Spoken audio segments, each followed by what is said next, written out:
Welcome to Swiss Health Television. It's great to have you back with us. Today, we've chosen a special topic for this conversation with my two guests.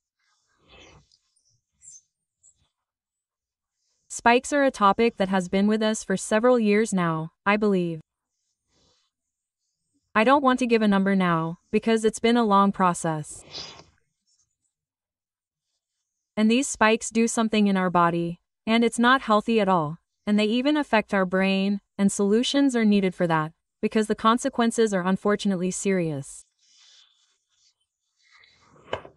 I would therefore be happy if you stay tuned and remain curious, and I will introduce my two guests to you in a moment, because they have a very good and already proven solution for this. So stay tuned, it's going to be exciting. Welcome, greetings. It's great to have you back for today's important topic of spikes in our body and what we can do to prevent them from having a damaging effect on our brain. I'm glad you're here to talk about this topic, dear Hans. You're a biologist, you're a chemist, you hold a visiting professorship at a TCM university in China, and much more. You set the gold standards for phytopharmaceuticals for more than 3,000 substances, I believe. Yes. Internationally recognized worldwide, and your passion is finding solutions to problems from nature, i.e. for health problems. On the other hand, Michael Lind, welcome to being here, authorized representative and marketing manager of NatureWork GmbH.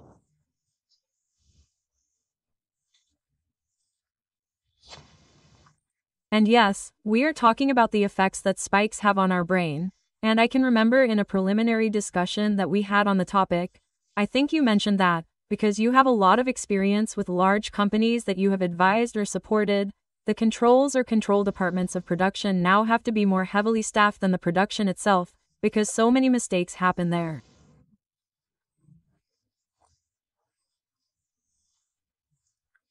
Do I remember that correctly? Yes. Well, let's put it differently. We simply have the problem that more and more employees are absent. Yes. Because they have memory lapses, their short-term memory no longer works. Yes. And of course, this creates an error rate. Yes, and it has now been found, for example, with pilots, that spikes simply cause an incredible amount of damage to the concentration, and this concentration simply decreases, and that the classic pilot tests that are carried out are no longer passed as well as they used to be. Yes, these spikes simply have a huge impact. We talked about this in another program, what they do to the body. Now the topic is the brain, and of course you can deliberately damage your brain by injecting Botox into your brain, where the toxins then go into the brain via the eyes. Yes, and you do the spikes practically unintentionally and unconsciously. And that is a huge, huge risk, because we can't get anything into the brain via the body's supply, i.e. what we put into the body. Yes, because we have this blood-brain barrier. And we have to overcome it, and that was a task for us. What can we actually do about it?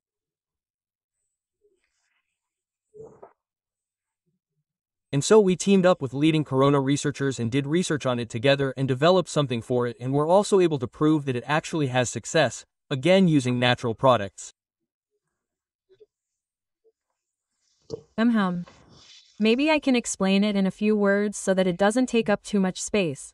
But for the viewers who have heard of Z-Spike somewhere before, I have no idea what it is and what it does. Where does it come from? The spikes come from the coronavirus. It's basically the coronavirus that attaches itself to our cells. Yes. Yes, that's on the outside. Let's take a picture. Let's say, people who know me often know that I try to visualize the whole thing.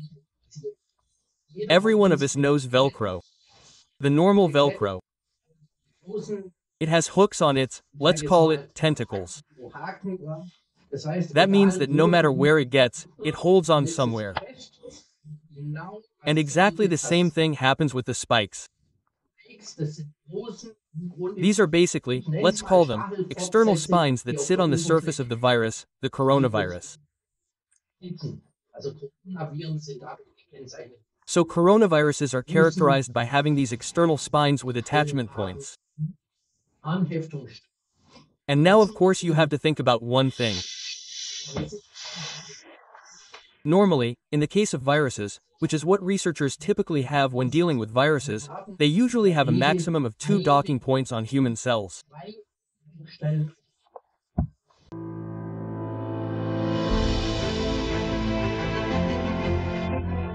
Watch QS24 without commercial breaks on Wikisana and use the world's unique AI search query. Ask your individual health questions and benefit from exclusive broadcasts. So a virus that infects human cells has 2 pressure points. That was of course a huge joy, because the pharmaceutical industry was always happy to a certain extent and said, aha, then we'll take those 2 points, block them, then people can no longer get sick, because those points won't function anymore.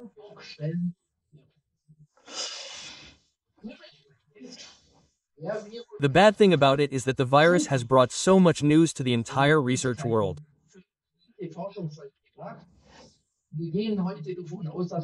Today, we assume that there are 25 classic docking sites on a human cell, and he currently uses 24 of them. No. That means I can't really do anything with 1 or 2 blockers, because he'll still block the other 22. In other words, a medication won't help.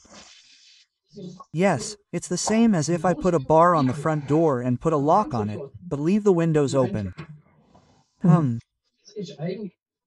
That's actually the picture you have to imagine, and that means that the spikes are immediately blown off when a human cell is infected. So more or less the virus gets onto the cell, docks on it, and simply throws away its remaining spikes, which then spread beautifully into the bloodstream, and on each new cell there are these characteristic structures again and stick there again. That means, like burdock, just think about it. If you tear out the individual hooks of the smoothness and throw them across tissue somewhere, they'll all still get stuck. And that's exactly what happened. And the bad thing is that it moves in the bloodstream, settles on proteins, and actually causes the blood vessels to become occupied with these spike proteins. So I get a rash in my blood vessels. That means that the blood vessels were of course narrower as a result. Of course, this also increases the risk of thrombosis, because they become narrower, especially if they are in the capillary system and at the same time blood pressure rises and so on. All these stories were one of the reasons why blood thinners were also used in classical therapy to simply counteract this effect. Of course, if I don't know what to do about it, I have to work on the symptoms so that the patients don't get more potential for damage. The problem, as we already mentioned in the other program, is that the lung virus has actually become a brain virus due to mutations. So, in my opinion, the Omicron is actually the most dangerous virus. Not the ones that caused a lot of trouble at the beginning, but actually the Omicron, which we have right now and which will continue to spread. Because when someone gets seriously ill, they isolate themselves and have few contacts that they can infect further. Someone you don't really like, because I don't have a bad cough. I cough a little and I also have a bit of a fever, but I'd rather go to work and infect 100 other employees every day. That means I have a much greater potential for spreading the virus than someone who seriously harms people. So a clever virus, if you put that in quotation marks, is one that only causes very little harm, because then it is spread widely. Sure, So, and that's exactly the problem we have now. We don't notice it anymore. We carry it around with us. We just keep infecting ourselves. And now something is happening. It doesn't like it in the lungs anymore. You would notice that from pain, shortness of breath and things like that. No, you don't like that, or only to a limited extent. but the spikes migrate through the hematopoietic barrier into the brain and don't just sit in the brain tissue. They settle on melatonin, they settle on the astrocytes.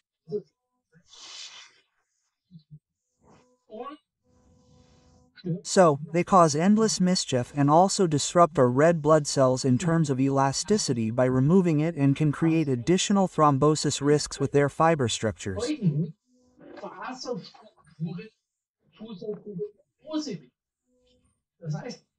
That means, on the one hand, we have strokes, and on the other hand, undersupply in the tissue that occurs in the brain. And then other things happen that even get deposited in the bone structure. So, that's where we find the spikes. That means that the greatest potential for damage from this virus is not the virus itself, but actually what it has as external pressure points, namely the hooks of the burdock. These are what, according to current knowledge, actually cause the biggest damage. So, that means that we have learned that we don't want to use just blocking it, because then we simply have to block everything. But we have to block selectively. Just like selectively, if I block all the access points into a human cell, then the metabolism will no longer function. So in this respect, the whole thing is not so trivial that you just say, yes, we put a protective cover around it and everything will be fine. That won't work well and, above all, it won't work in the brain. Now, we've heard that the main potential for damage is now in the brain. So we have to address two things. We have to make sure that we can detach the spikes on the surface as much as possible and detach them again.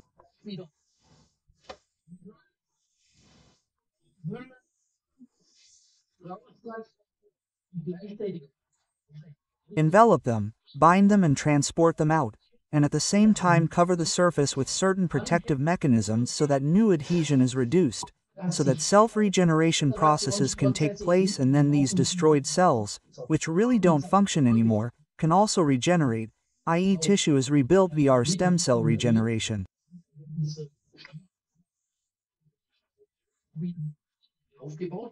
Of course, you have to see to it. Astrocytes can be regenerated via stem cells, but normal brain cells that have already been damaged or are still damaged are only regenerated in marginal quantities. This means that what is damaged remains damaged. This means that we have to make sure that we intercept, bind, and transport all spikes that can move into the brain as quickly as possible.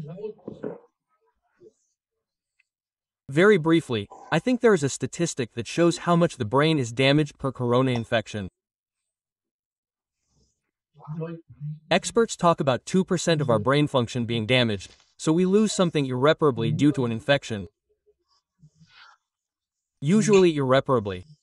In plain English, it means that we are becoming stupider. Yes, we have to. Say that we are heading towards similar processes. I don't want to go into detail now, which we already had about 100 years ago with the Spanish flu, where more people died from neurodegenerative damage than from the viral flu itself. I think we had 1 million from the viral flu. 5 million to 5 million, a factor of 10. 10 times as many died in retrospect in a time window of 6 to 8 years later. How acute was the crisis?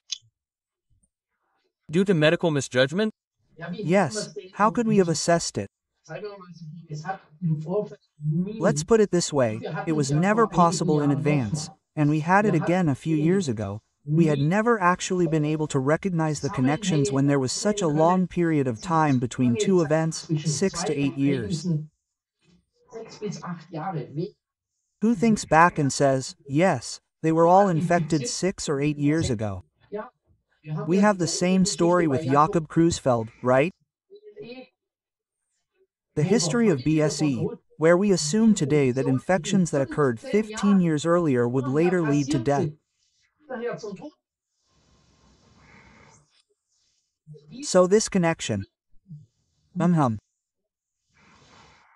I'll say one thing. You have to be very, very careful with such correlations.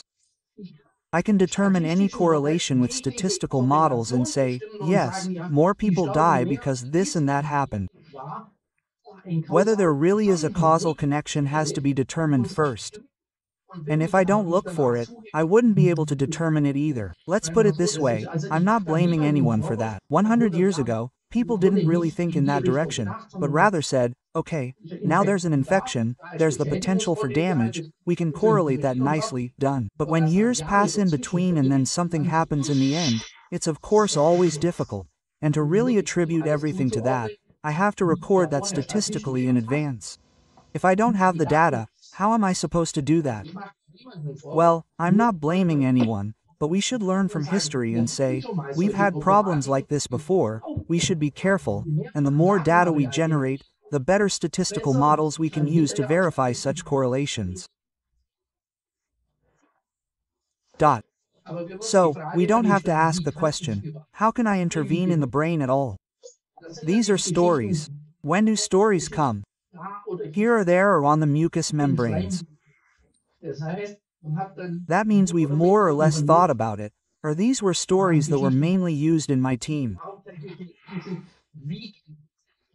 How can we basically intervene where I can't reach under normal circumstances, and I don't want to generate even greater potential for damage? That means I actually have to intervene at the mucous membrane level. That means the simplest intervention is with a mouth spray that always covers the oropharynx and nasal cavity to a certain extent. That means I have a mouth care spray that can then generate certain effects there, right? Also intercepts and, because we also breathe it in, that's the taken the virus from outside or it comes from within. Now everyone will of course look at me and ask, how am I supposed to infect myself? Yes, and that's where we come full circle again. We have a spike protein that we've been talking about all the time, which has another unpleasant property. They ensure that intact cells age, i.e. go into the senescent state and then no longer function.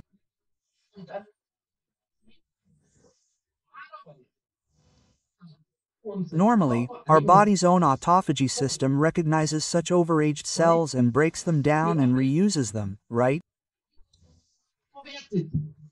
Raw material recycling.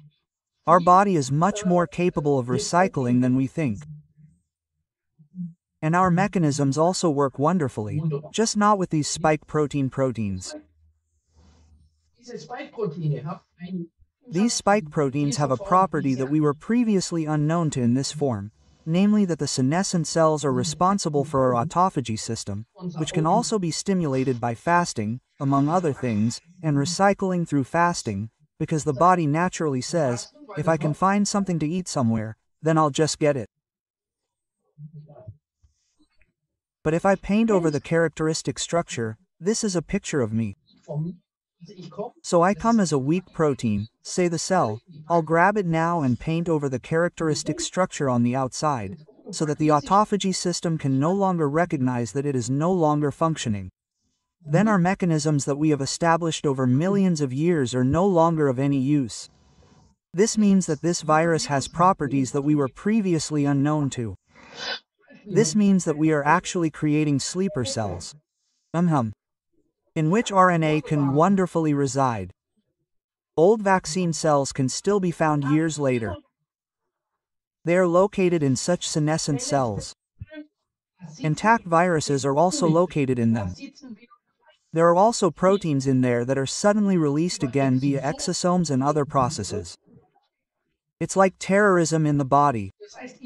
That means I have my sleepers inside me, which actually only we don't know the trigger function yet. But at some point they say, now we're going out again, yay, now we can go again. That means we partly infect ourselves through our own heads. We don't need an infected person from outside, but we are then a source of infection for everyone else, because then we spread it again. 4. Example, this topic, when you suddenly feel like you have the flu. Yes. Most people think it's the flu. Yes, and that's exactly what happens. You were in contact with someone. But I still have the flu and a doctor can't diagnose that anymore. He can't say, oh, that's because of what Professor Rausch just said, or that it's a simple flu or it's corona. Yes. He can examine it later, but he can tell now what the cause was, right? But when we see that then, so, we call them in the meantime zombie cells. These are cells that are not recognizable, but are not dead, but also not alive and have not been degraded. And when several of them unite again with such spike proteins, they form so-called syncytia. A cellular mush is created, which,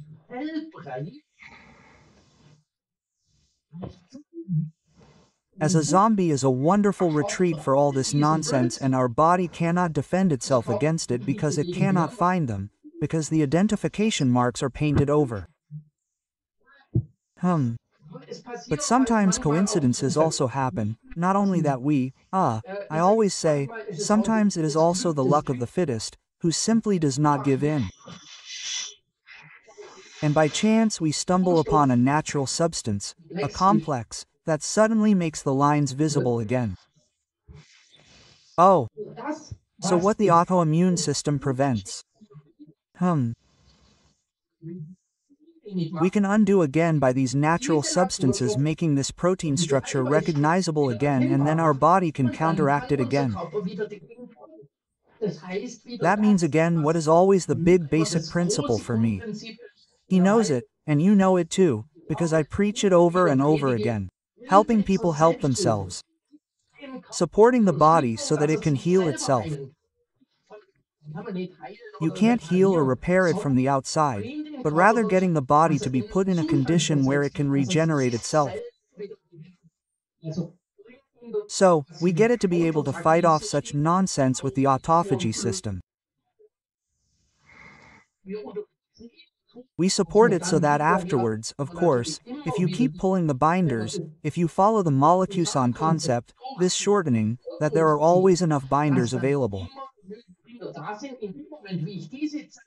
The moment I tear open these cells, i.e. make them visible and tear them apart, then this cell throws out its contents.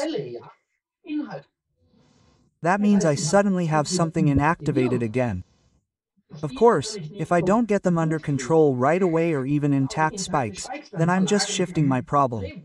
They attack the next one and the next cell does the same thing again, and then I have sleeper cells again, and then the whole thing goes on forever. We have to stop this process, interrupt it, and this works with a special product, which should only be administered in low doses and once a week, because it is relatively brutal. Now consider this. You have a total of tick cells that contain viruses. I have to deal with them.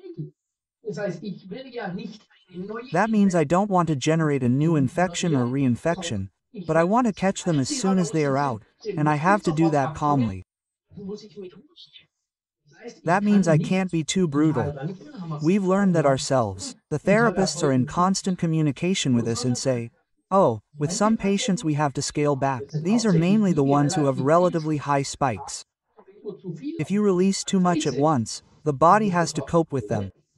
That is to say, the others, that was the nicest thing ever. We can't, the natural processes in your case can't function at all because we don't have any primary deterioration.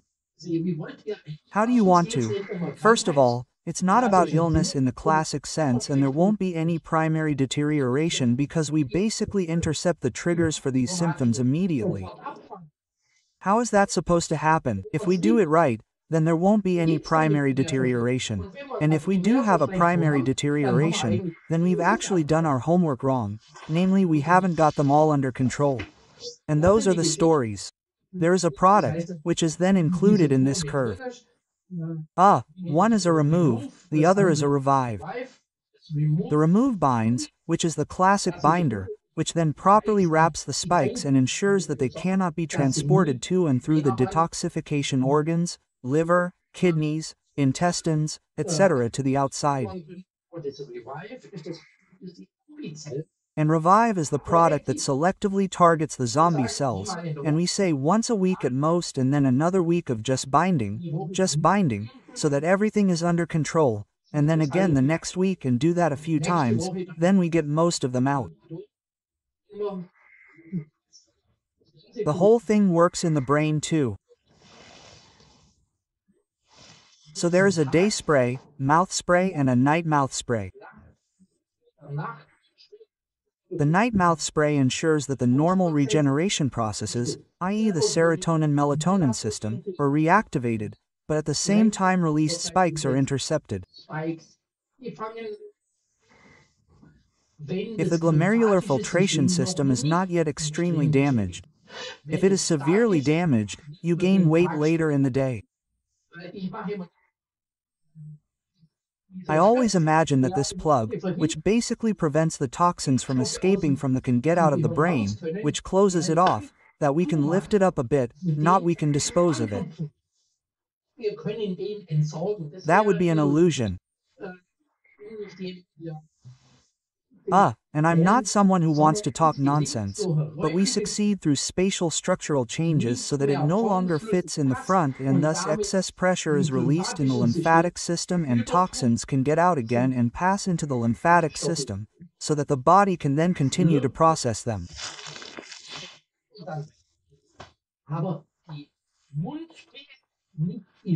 But do not take the mouth sprays in isolation, always in combination with the other binders, because everything that has finally come out of the brain should not then do something stupid in the body, but we always have to nest everything together and link it so that no potential for damage reappears anywhere. Sorry for talking so long, but there is no other way, because we have such a highly complex system, where we always have to be careful. I do that well, and on the other hand I can do something stupid in 3 other places and I have to stop these things and have to try to keep them all in balance. Hold. Wonderful. So, it sounds like a great concept. It's an overall concept. That's the only way it works. Exactly. Where everything has been considered and where you really think about it or have thought about it, so that you can somehow solve the problem once and for all. The main thing is to present a sustainable concept to the people and those affected. We can't just go ahead and say with arrogance that we've found the solution. It's definitely something that can be used to create solutions right now. We're helping with that, and I think that's the important thing to say. Yes, that's right. You've already had only 3 years, people. Normal pharmaceutical development takes at least 10 years. We've put something together in 3 years, in many nights, and I've had to take a lot of 0F myself in order to be able to concentrate every day. Simply to be able to present solutions in the end. Yes, but again with nature. Yes.